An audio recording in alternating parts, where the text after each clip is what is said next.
Friends, welcome to my channel. ಇವತ್ತು ಆಲೂಗೆಡ್ಡೆಯಿಂದ tea time snacks ಮಾಡೋಣ. ಯಾವ ತರ ಅಂತ ಹೇಳ್ತೀನಿ ನೋಡಿ. ಆಲೂಗೆಡ್ಡೆನ ಒಂದು ಚಿಕ್ಕದಾಗಿ ಈ ಸೈಜ್ ಕಟ್ ಮಾಡ್ಕೊಂಡು ಉಪ್ಪು ನೀರಲ್ಲಿ ನೆನೆಸಿ ಮತ್ತೆ ನೀಟಾಗಿ ತ್ಯಾವ ಇಲ್ದಂಗೆ ಒರೆಸಿ ಈ ತರ ಮಾಡ್ಕೊಳ್ಳಿ. ನೋಡಿ, ಈ ತರ ಇಟ್ಕೊಂಡ್ಬಿಡಿ. ನೀರೆಲ್ಲ ಸೋರ್ಬಿಡುತ್ತೆ. ಒಣಗಿದ ಕೊಬ್ಬರಿ, ಕಡಲೆ ಬೀಜ, ಇದು ಚಾಟ್ ಮಸಾಲ, ಅರಿಶಿನ ಪುಡಿ, ಇದು ಪೆಪ್ಪರ್ ಪೌಡ್ರು, ಇದು ಖಾರದ powder, oil, salt.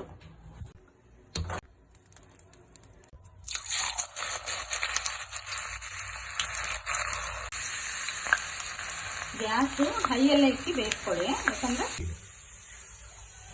Brown colour ಬಂದಿದೆ, ತೆಗೆದ್ಬಿಡೋಣ.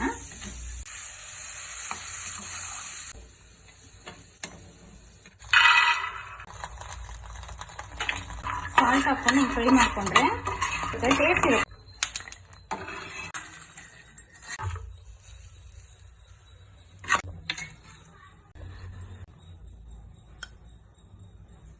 ಚಾಟ್ ಮಸಾಲ, ಚಿಲ್ಲಿ ಪೌಡ್ರು, ಅರಿಶಿನ powder, pepper powder.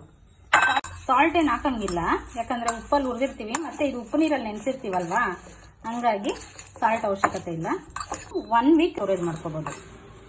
ಟೇಸ್ಟಿಯಾಗಿರೋ evening snacks ready. Tea ಟೈಮ್ಗೆ ಈ ತರ ಸ್ನಾಕ್ಸ್ ಯಾರನ್ನ ರಿಲೇಷನ್ ಬಂದಾಗ, ಫ್ರೆಂಡ್ಸ್ ಬಂದಾಗ ಈ ತರ ಒಂದೇ ಒಂದು ಆಲೂಗೆಡ್ಡೆಲಿ ಇಷ್ಟು ಟೇಸ್ಟ್ ಆಗಿ ಮಾಡಬಹುದು. ನಾವು ಈಸಿಯಾಗಿ ಮಾಡ್ಬಿಡ್ಬೋದು. ತುಂಬಾ ಚೆನ್ನಾಗಿರುತ್ತೆ. ಇಂಥ ಒಳ್ಳೊಳ್ಳೆ ಅಡುಗೆಗಳೆಲ್ಲ ನಾನು ಯೂಟ್ಯೂಬ್ ಚಾನಲ್ ಅಲ್ಲಿ ಅಪ್ಲೋಡ್ ಮಾಡ್ತೀನಿ.